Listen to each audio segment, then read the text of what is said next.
O som do relógio da cozinha marcava 6h45 quando abri os olhos. Ainda escuro lá fora, o silêncio da casa parecia pesar mais que o normal. Levantei devagar, tentando não acordar a bebê, e fui até a cozinha. O cheiro de café da manhã não existia, porque ele já não se dava ao trabalho. Marco havia saído mais cedo, de novo, e sem dar notícias. A caneca dele estava na pia, suja, mas sem uso. Estava ali apenas como um lembrete. Ele passou, mas não ficou. Ultimamente, esse era o padrão. Saía antes de todos acordarem, voltava quando já estávamos dormindo, ou fingindo estar.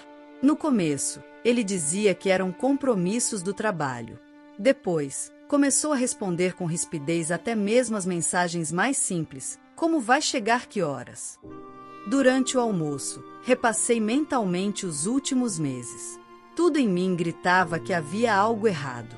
O toque dele desaparecera. As conversas ficaram mecânicas. A frieza virou norma. E o pior, parecia que, quanto mais eu tentava me aproximar, mais ele se afastava. Eu fazia de tudo. Preparava a comida que ele gostava, organizava a casa, cuidava da bebê sem pedir nada. Mas Marco já não estava ali. Era uma negação silenciosa, e eu me agarrava à esperança de que era só uma fase. Todos os casais passam por isso, certo? Pelo menos era o que eu dizia a mim mesma, mesmo sabendo que o buraco era mais fundo. E naquele dia, eu descobriria o quão fundo era. A noite chegou como um alerta. Nossa filha estava com febre, e eu liguei para ele 2 vezes. Nenhuma resposta. Mandei mensagem. Nada. Esperei até meia-noite, a bebê nos braços, minha cabeça encostada na parede da sala. Eu só queria que ele entrasse por aquela porta e dissesse: "Me desculpa, Clara. Vamos cuidar dela juntos." Mas o que entrou foi um homem estranho. Marco chegou quase às 2 da manhã, com os olhos vermelhos e cheiro de perfume que não era meu. O mesmo cheiro que havia se tornado comum nas roupas dele nos últimos tempos. Só que, daquela vez, não deu para fingir. Não dava mais. "Onde você estava?" Perguntei, sem elevar a voz. Eu não queria brigar. Só queria entender. Ele me lançou um olhar preguiçoso, carregado de desprezo. "Na rua." "Qual o problema?" "A bebê passou o dia com febre. Eu te liguei, te mandei mensagem. Você nem se deu ao trabalho de responder?" Ele jogou as chaves no balcão com força. "Clara, pelo amor de Deus, não começa. Já basta a pressão do trabalho. Agora tenho que ouvir sermão quando chego em casa? Isso não é sermão. É um pedido de presença. De cuidado. Você está se afastando de mim há meses, Marco. E eu tenho suportado tudo calada." "Calada? Você vive reclamando. Essa casa virou uma prisão. Você engravidou para me prender, para garantir que eu nunca saísse daqui." Aquelas palavras caíram como uma bomba. Meu corpo estremeceu, meu peito queimava. Olhei para ele tentando entender se ele realmente tinha dito aquilo ou se era um pesadelo. "Como é que é?" Sussurrei, com os olhos marejados. "Isso mesmo que ouviu. Você não queria família. Queria segurança. Queria um homem preso ao seu mundinho de esposa perfeita. Mas eu cansei de fingir. Eu quero viver." Senti um nó na garganta. A dor que me atravessava não era só da acusação, mas da certeza de que ele realmente acreditava naquilo. E o pior, ele já tinha escolhido sair. Antes mesmo daquela conversa. Vi que havia uma mochila pronta perto da porta. Ele nem tentou esconder. "Marco, por favor, não faz isso. Por nós. Pela nossa filha. A gente pode conversar, procurar ajuda. Eu sei que ainda tem solução." Ele se virou para mim, impaciente. "Não tem solução. O problema é você. Eu tô indo para casa da mulher que me entende. E não é de hoje." Senti minhas pernas falharem. Me ajoelhei. Não por submissão, mas porque tudo em mim implorava: "Não destrói o que construímos com tanta luta. Fica. Só essa noite. Olha para nossa filha. Ela precisa de você. E eu preciso de paz. Adeus, Clara. Abriu a porta e foi embora, como quem simplesmente encerra um contrato vencido. O som da porta batendo foi o fim da ilusão. Fiquei ali, no chão, de joelhos. A bebê chorava no quarto. E eu chorava por dentro, calada. Marco não tinha apenas ido embora. Ele tinha me apagado. E naquela madrugada, entre o choro dela e o silêncio da casa, uma voz dentro de mim sussurrou: nunca mais se ajoelhe por quem te despreza. Mal sabia eu que aquele fundo do poço seria o solo onde minhas raízes finalmente se firmariam para crescer. Foram dias longos. Dias que se arrastavam em câmera lenta, como se o tempo decidisse me castigar por ainda respirar. Eu cuidava da bebê no automático, trocava fraldas, dava banho, alimentava, mas por dentro, eu estava em pedaços. Não chorava o tempo todo, às vezes nem isso eu conseguia.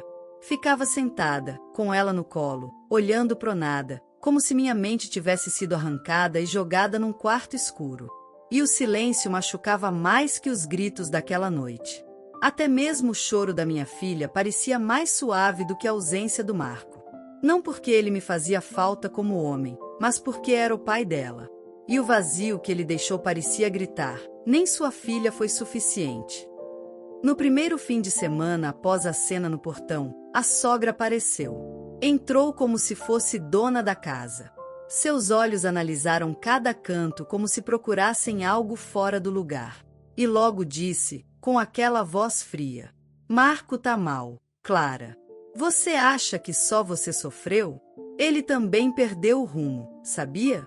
Tive vontade de rir, ou gritar, ou jogar nela o carrinho de bebê. Mas respirei. Olhei para minha filha dormindo e engoli. Se ele tá mal, deveria procurar a filha. Respondi. Mas ele preferiu dizer que ela é consequência de um plano. Meu plano. Ela estreitou os olhos. Você sempre foi muito intensa. Talvez isso tenha sufocado ele. Naquele momento, eu entendi. Ela não veio por mim, nem pela neta. Ela veio para limpar a barra do filho. E talvez, no fundo, ela também tivesse vergonha do que ele fez. Mas vergonha não impede o sangue de defender sangue. Minha mãe, por outro lado, passou a me visitar quase todos os dias. Trazia sopa, frutas, roupas limpas. Trazia presença. Mas mesmo ela, em silêncio, parecia frustrada. Ela acreditava que meu casamento duraria.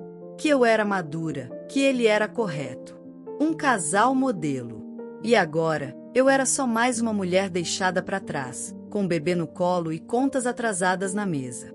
As noites eram as piores. A casa escura, a bebê dormindo, os fantasmas passeando. Eu lembrava do momento que descobri a gravidez. O pânico no olhar do Marco. O sorriso disfarçado. Ele disse que estava feliz, mas naquela noite mesmo, dormiu no sofá. E eu me convenci de que era por causa do calor. Tantas mentiras eu aceitei. Eu me culpava. Pensava em tudo que eu tinha feito por ele. Larguei meu trabalho formal para trabalhar de casa e cuidar da bebê, porque ele dizia que mãe presente era mais importante que dinheiro. Agora via que era só uma forma de me isolar. Ele tinha liberdade. Eu, prisão. Aos poucos, as mensagens dos amigos pararam. Até mesmo os que me parabenizaram quando a bebê nasceu sumiram. Aquela história de estamos com você durou uma semana. Um dos poucos que seguiu presente foi o Fábio. Fábio era o típico amigo silencioso. Nunca se meteu no nosso casamento. Sempre educado, reservado. Por isso me surpreendi quando ele me mandou mensagem dizendo: se precisar de algo, estou por aqui. De verdade. Demorei a responder. Tinha vergonha. Não queria parecer carente, muito menos dar a entender que procurava consolo. Mas ele insistiu, com gentileza. E um dia apareceu, com uma sacola cheia de coisas para bebê: leite, fraldas, lenços, frutas. E um mimo para mim, um sabonete cheiroso com bilhete dizendo: você ainda é uma mulher. Chorei. Pela primeira vez em dias, chorei por algo que não era tristeza. Era alívio.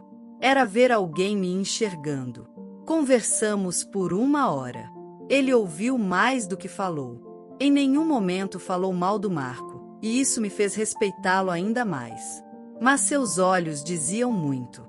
Parecia que ele sabia mais do que deixava escapar. Aos poucos, ele começou a aparecer com mais frequência. Às vezes só para deixar comida, outras para ajudar com alguma coisa da bebê. E a minha filha, ela sorria para ele de um jeito que não sorria nem para mim. Você vai fazer ela se apegar, Fábio, eu brinquei. Ele respondeu com um sorriso sem graça, mas sincero. Ela merece esse carinho. E você também. Comecei a voltar a mim. Pouco a pouco. Lavei o cabelo, pintei as unhas, organizei os armários. Não era por vaidade, era para lembrar quem eu era.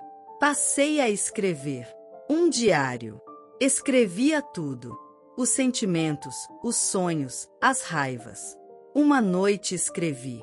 Se ele achou que eu engravidei para prendê-lo, que ironia. Ele foi embora, e eu renasci. Mas por dentro, ainda havia perguntas sem resposta. Como ele teve coragem de dizer aquilo? De sair e não olhar para trás? Quem era essa mulher que o entende? Era alguém novo, ou alguém que já rondava? E o mais doloroso, por que ninguém me avisou? Fábio sempre parava ao me ver pensativa. Um dia, antes de ir embora, disse: Clara, tem coisas que você ainda vai descobrir. Só te peço uma coisa, quando souber, não se culpe. Não foi sua culpa. Nunca foi. Eu congelei. Quis perguntar o que ele sabia. Mas o medo da resposta me fez calar. Guardei a frase. E ela ficou martelando. Era como se tudo estivesse prestes a virar. Como se eu estivesse em cima de uma rocha e alguém estivesse prestes a empurrar. Ou salvar. Naquela madrugada, minha filha teve febre. Fiquei com ela no colo, cantando baixinho, chorando junto. Sozinha. O pai, nenhuma mensagem. E eu escrevi, entre lágrimas, no diário. Se um dia eu me ajoelhei por ele, agora só me ajoelho para agradecer por ainda estar de pé. Mas o destino já estava preparando a próxima página da minha vida. E não seria leve. O tempo parecia arrastar-se desde o dia em que Mateus desapareceu da nossa vida. Foram meses que se arrastaram dolorosamente. Eu vivia na casa dos meus pais, tentando reconstruir não só a minha casa, mas também a minha autoestima despedaçada. Samuel era minha luz, a razão para continuar, o único motivo que me fazia levantar toda manhã apesar da solidão que crescia no peito. Os dias eram uma mistura de rotina exaustiva e pequenas alegrias. Eu acordava cedo para preparar o café para meu pai, ajudava minha mãe com as tarefas da casa e cuidava do Samuel com todo o amor que uma mãe pode dar. Ele era meu porto seguro e me abraçava com aquela pureza infantil, sem entender o que se passava ao redor, mas sentindo a tristeza silenciosa que eu tentava esconder. Enquanto isso, Mateus continuava um fantasma. Ele não respondia minhas mensagens, não ligava e não mandava sequer a pensão para nosso filho. A última vez que ouvi falar dele foi por meio de uma prima de Marina, aquela mulher que ele havia escolhido para substituir nossa família. Ela disse que Mateus não queria saber de Samuel e que Marina o pressionava para cortar qualquer ligação conosco. Isso me doeu como um punhal. Eu me sentia traída, não só pelo marido que prometeu estar ao meu lado para o que desse e viesse, mas pela ilusão que criamos de uma família unida. Agora eu sabia que aquela era só uma fachada e que o abandono dele era real e cruel. Mas, apesar de tudo, decidi não afundar. Comecei um curso técnico de estética, coisa que sempre quis fazer, mas que deixei de lado por causa da gravidez e da dependência do Mateus. Minha prima, que era cabeleireira, me ajudou no começo e até me deixou atender clientes em casa. O dinheiro era pouco, mas era meu, conquistado com esforço e dignidade. Cada sorriso do Samuel era um lembrete do porquê eu precisava seguir em frente. Eu queria dar a ele uma vida melhor, mesmo que tivesse que ser sem o pai ausente. Foi numa tarde qualquer, quando eu atendia uma cliente no salão improvisado em casa, que o inesperado aconteceu. Alguém bateu forte no portão. Assustada, abri a porta e lá estava Mateus. Ele parecia diferente. O cabelo bagunçado, a barba por fazer, a expressão de quem carregava o peso do mundo nos ombros. Amanda, ele começou, com a voz quase um sussurro, trêmula. Eu preciso ver o Samuel. Só um momento. Por favor. Meu coração disparou. Uma mistura de raiva, tristeza e incredulidade tomou conta de mim. Eu queria fechar a porta na cara dele, mas também sabia que Samuel estava dentro de casa e que ele merecia saber a verdade. Mateus, não é simples assim, respondi firme, tentando controlar o nó na garganta. Você sumiu durante meses, nem sequer mandou dinheiro para o nosso filho. Como espera que eu te receba de braços abertos? Ele abaixou a cabeça, o olhar perdido. Eu não sabia se era vergonha, arrependimento ou só o peso da solidão que ele carregava. Eu sei que errei muito, perdi o rumo. Marina, ela me largou quando descobriu que eu não era o homem que ela queria. Disse que eu era um fracasso. Eu fiquei sozinho, sem saber o que fazer. Mas eu não posso perder o Samuel também. Amanda, você já perdeu. Falei com firmeza, você perdeu o direito de ser pai para ele. Você abandonou nossa família no momento que mais precisava estar junto. No parto, você me humilhou. Agora, você não passa de um estranho. Enquanto falava, eu via Samuel na sala, brincando com meu pai. Ele olhou para o homem do lado de fora, curioso. Mamãe, quem é aquele homem? Perguntou com a inocência que só uma criança tem. Meu coração apertou. Como explicar aquela bagunça para um menino tão pequeno? É só um conhecido, amor, respondi, abraçando-o forte. Mateus pareceu sentir a dor daquela resposta, e seus olhos se encheram de lágrimas. Amanda, por favor, me dá uma chance. Eu quero consertar tudo. Eu sabia que palavras vazias não bastavam. As feridas que ele causou não cicatrizariam com promessas. Eu precisava proteger Samuel de um homem que não soube ser pai. Você vai pagar a pensão que deve, vai responder na justiça se for preciso, e só vai ver Samuel quando eu permitir, se isso acontecer. Até lá, não quero que apareça aqui de novo. Fechei o portão com um misto de tristeza e alívio. Finalmente, sentia que estava no controle da minha vida. Nos meses seguintes, Mateus tentou se redimir. Pagou a pensão atrasada, mandou mensagens pedindo para ver Samuel e até escreveu uma carta cheia de desculpas. Mas eu estava diferente, mais forte, focada no meu trabalho e no meu filho. Samuel crescia feliz e saudável. Ele já chamava meu pai de painho e se sentia amado e protegido.